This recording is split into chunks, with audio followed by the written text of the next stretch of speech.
ডাকার যেটা উদ্দেশ্য হচ্ছে গত 12 জুলাইতে আমরা একটা সংগ্রামী যৌথ মঞ্চ আর পশ্চিমবঙ্গ বঞ্চিত চাকরিহারা চাকরিজীবী চাকরি প্রার্থীদের একটা ঐক্য মঞ্চ আছে এই দুই সংগঠন থেকে একটা লেটার পাই যেখানে ওনারা বলেছিলেন কি 28 জুলাই ওনারা একটা কর্মসূচি নিতে চলেছেন।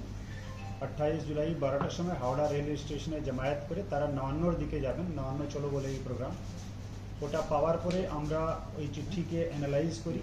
ওর মধ্যে 3000 পার্টিসিপেন্টস ওরা পার্টিসিপেট করবে এই কথাটা বলা হয়েছিল।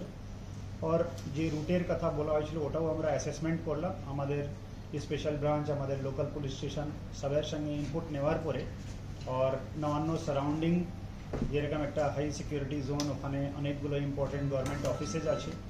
এর ছাড়া রাস্তার ট্রাফিকের কি সিচুয়েশন হবে সব কটা পয়েন্টকে মাথায় রেখে আমরা 15 তারিখে একটা চিঠি দিই। আমরা পরিষ্কার বলে দিয়েছিলাম কি এই প্রোগ্রামকে আমরা পারমিশন দিচ্ছি না, সেই জন্য ওনাদেরকে রিকোয়েস্ট করা হয়েছিল যে আপনারা এই ধরনের কোনো কর্মসূচি নেবেন না।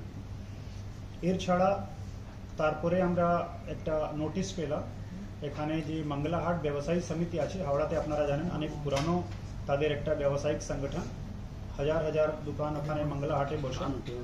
ওনাদের পক্ষ থেকে একটা রিট পিটিশন মাননীয় উচ্চ ন্যায়ালয়ের সমক্ষ পিটিশনটা ফাইল করা হলো। তার মধ্যে একটা রেসপন্ডেন্ট আমরাও ছিলাম। গতকাল মাননীয় উচ্চ ন্যায়ালয় একটা আদেশ দিয়েছেন, ওখানে খুব পরিষ্কারভাবে মাননীয় উচ্চ ন্যায়ালয় বলে দিয়েছেন কি যেহেতু এই কর্মসূচির অনুমতি পুলিশ দেয়